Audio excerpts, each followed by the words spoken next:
As 2026 begins, the global balance of power is shifting faster than at any time since the Cold War, and most people don't see it happening. While the world is distracted by crises and headlines, something far more consequential is unfolding in silence. Missile silos standing on alert in China's deserts, nuclear submarines patrolling unseen beneath the oceans, and new bombers preparing to redefine strategic reach. For decades, Beijing spoke the language of restraint and minimum deterrence, but that era is ending.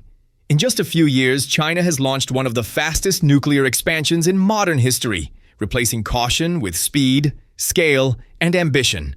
Arms control is fraying, warning times are shrinking, and the old nuclear order is under strain. This isn't a forecast or speculation, this is the start of a new nuclear age, and China is moving to its center. Number 1. The Great Expansion, China's 2026 reality. For most of the nuclear age, China stood apart. After its first nuclear test in 1964, Beijing embraced what it called minimum deterrence, a small arsenal designed only to retaliate, not to compete. But as we arrive in early 2026, that doctrine has been quietly abandoned. Once estimated at just 350 warheads in 2020, China's nuclear stockpile has now surged past 600 operational warheads, making it the third largest nuclear power on Earth.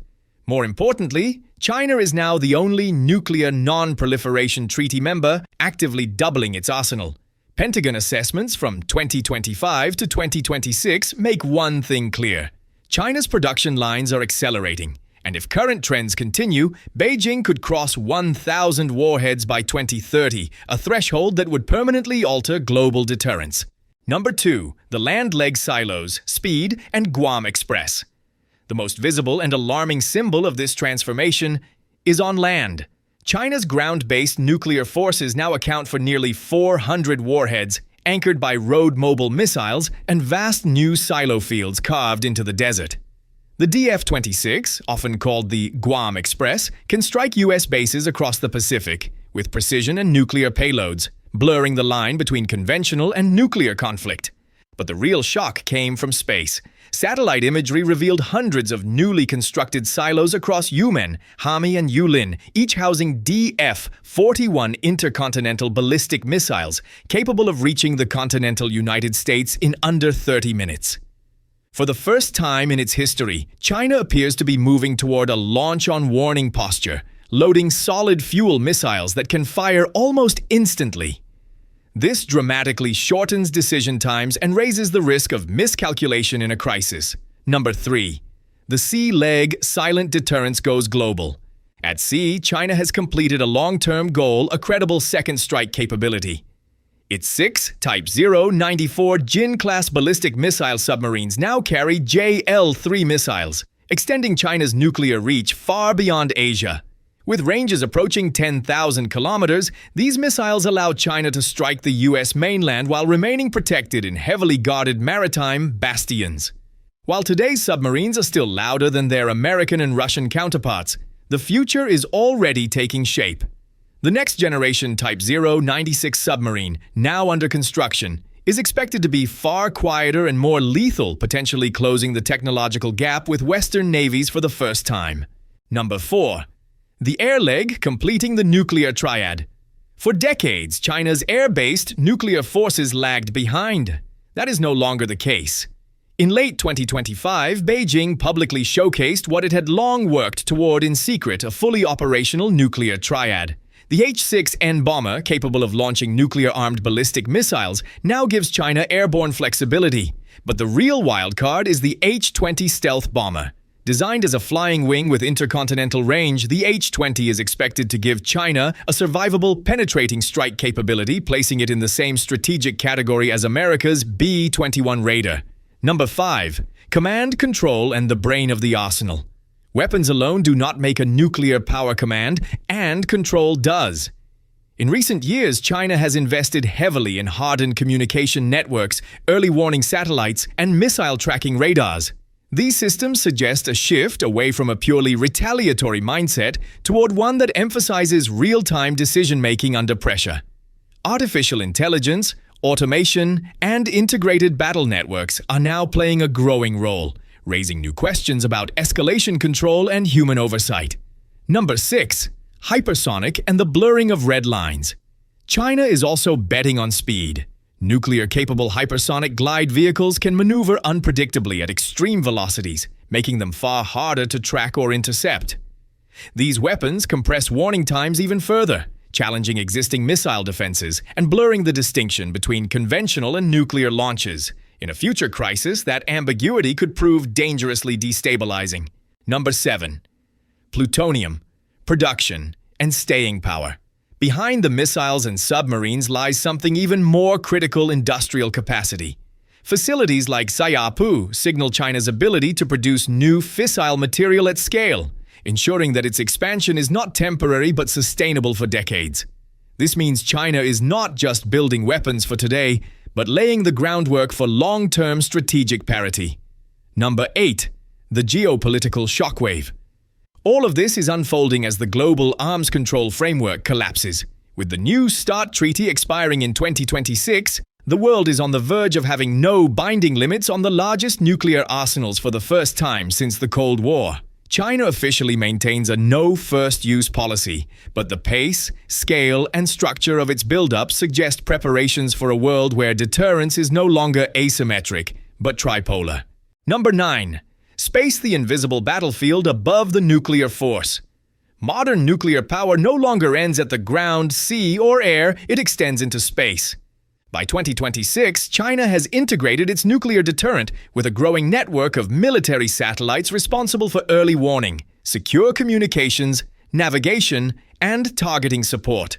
China's early warning satellites, developed with both domestic innovation and past Russian cooperation, are designed to detect missile launches in near real time. This capability is critical for any launch on warning posture and marks a major shift in China's strategic thinking.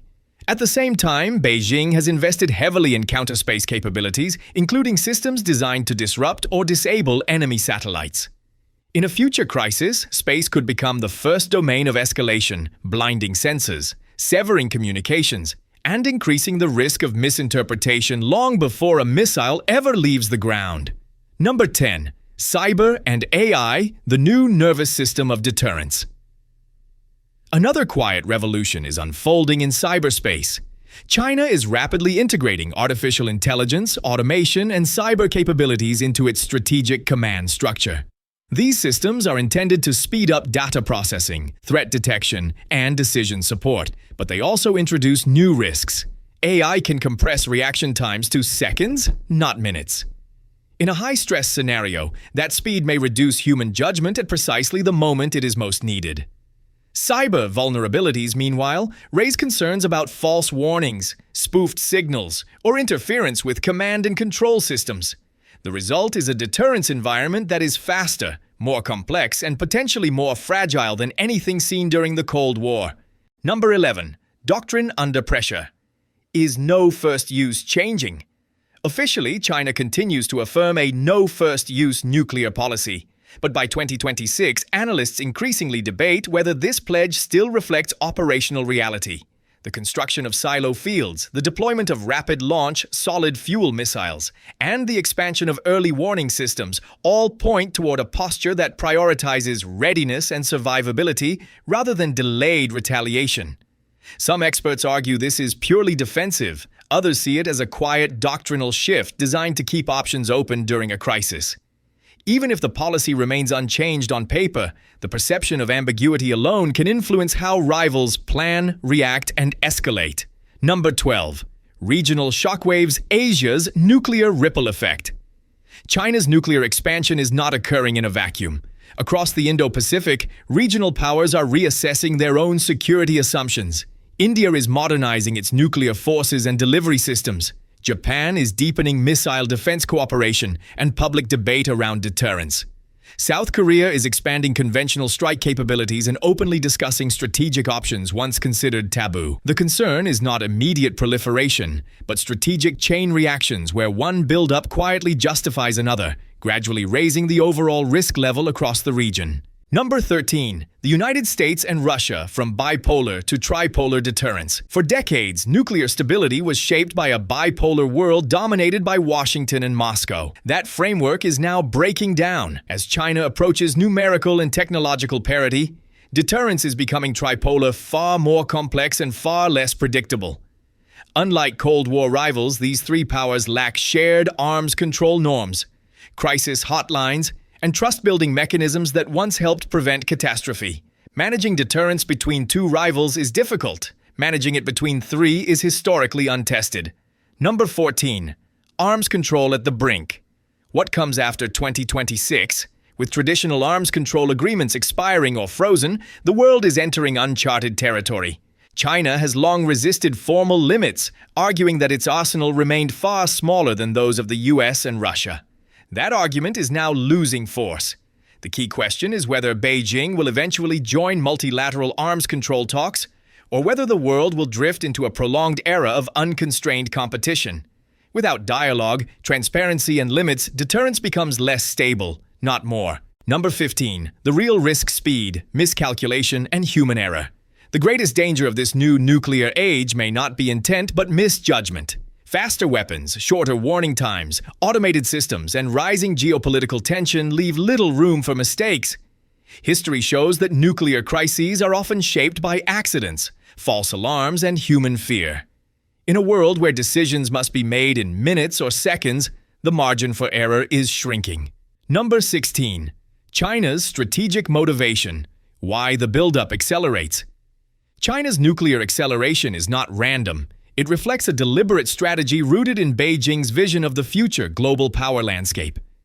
Chinese planners see the coming decades as an era of prolonged strategic competition, where U.S. military dominance cannot be assumed, yet potential conflict must still be deterred. Nuclear forces serve as the ultimate insurance policy in this environment. Drawing lessons from recent conflicts, from NATO's interventions in Yugoslavia to Russia's nuclear signaling in Ukraine, China has concluded that nuclear-armed states are far harder to coerce. Combined with the global spread of precision conventional weapons, missile defenses, and space-based monitoring systems, these dynamics have convinced Beijing that only a larger, diverse, and survivable nuclear force can guarantee credible retaliation under any scenario. This buildup is therefore driven not by ideology alone, but by a calculated pursuit of redundancy, resilience, and long-term strategic security. Number 17. Deterrence meets limited war, fighting the gray zone.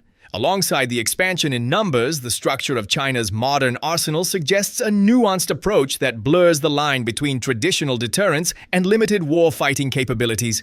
Precision missiles, hypersonic glide vehicles, and flexible delivery platforms provide options for rapid, controlled responses in regional contingencies, particularly in hotspots like Taiwan or the South China Sea. While these forces do not indicate a desire to use nuclear weapons, they lower the threshold for escalation by making smaller, coercive nuclear actions conceivable. History demonstrates that integrating nuclear capabilities into operational planning transforms deterrence into a complex, high-stakes environment, where even measured signals carry the weight of potential miscalculation. Number 18. Taiwan, the ultimate strategic test. Taiwan represents the most immediate and sensitive test of China's nuclear modernization. While nuclear weapons are unlikely to be used directly in any Taiwan scenario, they overshadow every military and political decision. China's expanding arsenal strengthens its confidence that escalation can be managed or survived, reshaping calculations for the United States and its allies.